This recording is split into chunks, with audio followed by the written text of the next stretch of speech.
Hello and welcome back to Rage Gaming and more Monster Hunter Wilds talk. With all the news coming out over the last week, there's been some pretty cool finds and details that I just want to highlight in a video. But if you're unaware, Trailer 7, aka the launch trailer, dropped barely any time after the 6th trailer, revealing quite a lot about the Ice Shard Cliffs locale, but also other major reveals. Alongside that, the embargo lifted for different media outlets and creators like ourselves to talk about our time playing the game a bit early. Myself and Josh, for example, were invited to Capcom's offices in London to play the first 5 hours of the game, alongside another save for some other stuff. Different creators were at the event, and many versions of that event happened for Capcom. So lots of people and outlets were sharing their experience and footage. From these two things combined then, we have some pretty cool details to discuss, so let's just begin. To kick us off then, something completely unexpected and quite funny. This is a Japanese specific trailer posted by the Japanese Monster Hunter Wilds Twitter page. At first, it appears to be just a unique cut of the same launch trailer we've been looking at over the last few days, but then there's entirely new footage in this, and a literal monster reveal we've not seen yet.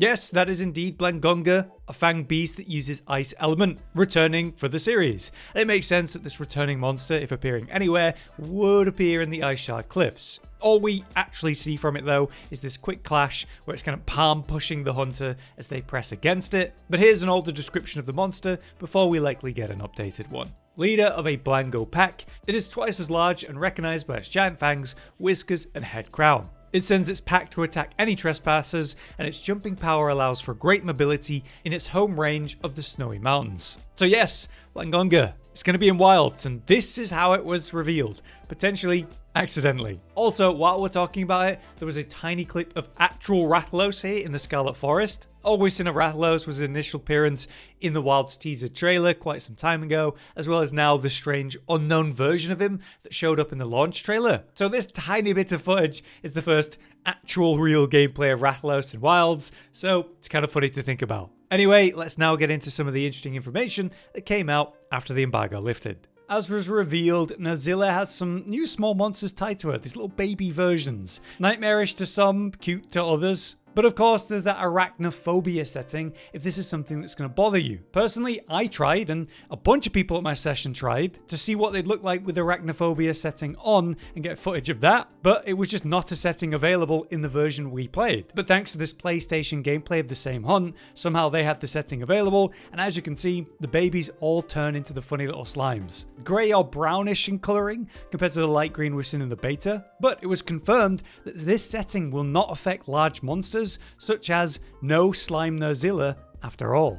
Also during this time, we had the Hunter Notes format shown from different players looking at the menus during the session. So this is what it looks like. Some people are sad to see the lack of proper hit zone information. I think the visual style is clean and fitting for Wilds. I like the monster icons close up and how they overlay that over the actual image of the monster. You've got what you'd expect though, habitat information, lore, recommendations, weaknesses. It's certainly useful, but yeah, it's true, extra detail would be appreciated. Here's a pretty big one that we didn't see on the day though. Thanks to footage and an article from the media outlet V-Jump, we've learned that you can toggle between damage values to view the numbers how you want. So this explains why in different sections of the game being revealed, like gamescom, it had, I believe it was raw numbers, and then for beta 1 we had blow. Why is it we're seeing both? It's because they're giving us a way to swap between them. It's a pretty big deal for working out the true power of a weapon to compare it to others and maybe run the numbers. So raw will just tell you that all the weapons have say 100 damage across them, even if you're looking at a dual blades or a greatsword. Meanwhile, blow kind of emulates a more realistic number, so dual blades will have a smaller number and greatsword will have a bigger number, which is logically how it would work. Now between the two, there's arguments for and against both, so giving us a way to choose which we want, that's the perfect solution, so that's a huge relief.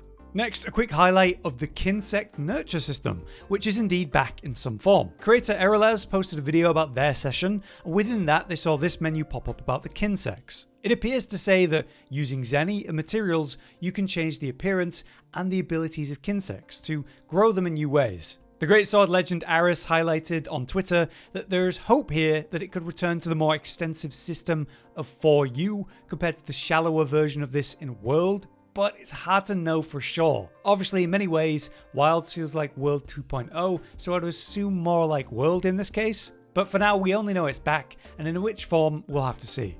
Moving on, a really cool detail about world monsters like Lunastra and Elatrion. An interview took place with the outlet RPG Site, with Tukada answering most of the questions. One of the last questions was about player reactions though to endgame monsters back in World that caused a bit of controversy. Lunastra kind of requiring, wind resistance in the sets, or Elatrion requiring elemental weapons to reach the breakpoints to prevent instant death. This would often force players to use different weapons than maybe their usual main. And apparently the team feels that since things were not required content in those cases, but more like updates you chose to engage with, it's okay there to inconvenience the players to a degree. They don't intend to block players in any major way during base game or story, but with endgame hunts and post-game updates, they don't want the players to use the same set for every single hunt against every monster ever. To quote their answer here, they say, "We want there to be a distinctive difference compared to hunting story monsters." This suggests that with their philosophy being similar for Wilds,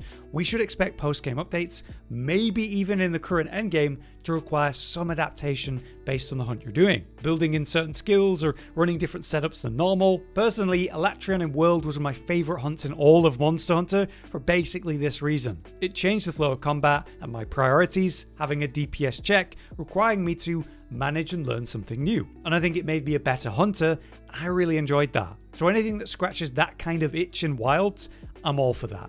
Next up though, I want to cover a few details recently learned in Beta 2. First up, did you know you can actually perform unique aerial sneak attacks? Yes, I had no idea about this, and I swear by them, like the fact that you can use multiple sneak attacks in a row against a monster that's mid-turf war. It's really helpful. But I had no idea that if you stood over a monster, you could get a sneak attack option for special aerial animations. So I'd like to credit this footage to Twitter user FionLate, who posted this video showcasing different weapons doing the aerial sneak attacks. So go check out their post to see the full thing. As another topic though, we'd heard long ago that monsters will decay, and then they'll turn into bone piles, which is a really cool concept. But upon testing that back in the first beta, it didn't seem to be true. The bodies would simply disappear after being rotten for a while. Well, it turns out that this specifically works for small monsters only, but it is indeed a thing. There's a whole video about this posted here on YouTube called Progress of Rotting Monster Corpse, covering this unique focus for Beta 2. If you'd like to go see that full thing then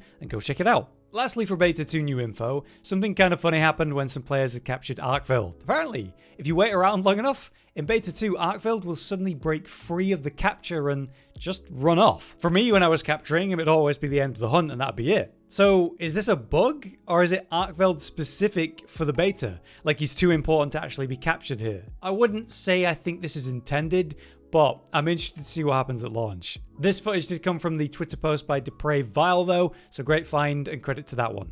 Lastly, for today's video topics then, I just want to talk about a few things that came up during the launch trailer and some interesting details around that now some time has passed.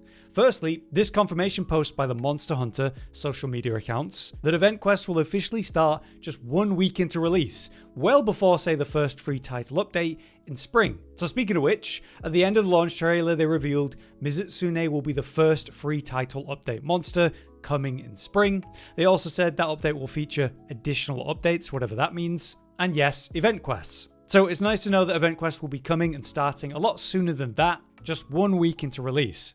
We were also told that the second free title update would come in the summer, adding another monster of some kind. Now also, of course, in the launch trailer, a pretty big reveal happened. This strange Rathalos was revealed, and what we think it could be say the new tempered or afflicted system. It's a kind of white and blue Rathalos that is acting differently, and in the voiceover they comment on how strange and weird this Rathalos is. But it was brought up on Reddit how similar this Rathalos actually looks to arkveld in the launch trailer specifically. He's glowing purple and has these veins across his whole body, noticeably different to what we saw in the beta. Outside of that fact, it does look similar to the kind of bluish purpley veins we see for the strange Rathalos. So right now, reasonably, it's being speculated that arkveld has something to do with this strange Rathalos. Maybe he's creating a new subsection of monsters or something. Something else shown in the trailer then was some new companion gadgets. One was this kind of palico balloon cannon, which seems very strong as it caused the monster to mini stagger,